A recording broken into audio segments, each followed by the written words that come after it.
Brilliance Audio presents the unabridged recording of Poisonfeather by Matthew FitzSimmons, performed by James Patrick Cronin.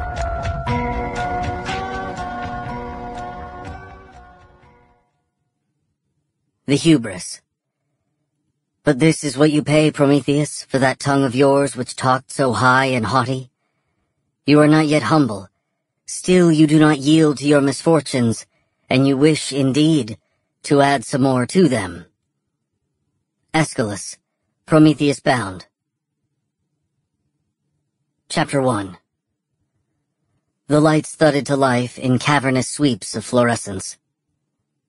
All around him, Merrick heard the sound of men waking against their will, the groans of ancient bedsprings. Conversations, halted the night before at lights out, picked up where they'd left off as though mere seconds had passed.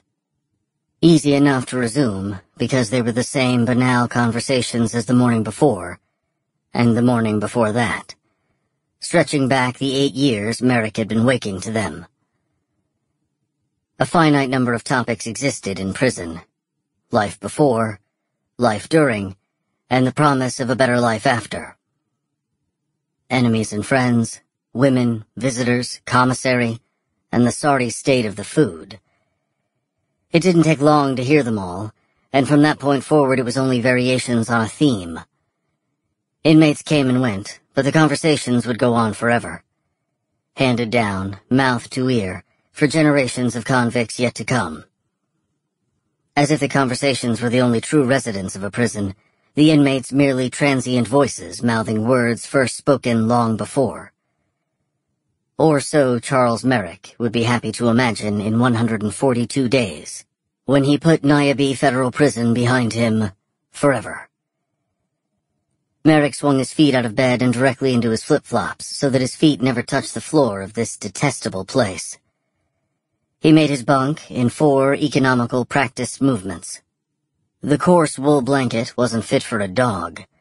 Certainly not Morgan, his King Charles Spaniel, who had passed while he was inside. He missed that animal, the only loyal creature that he had ever known.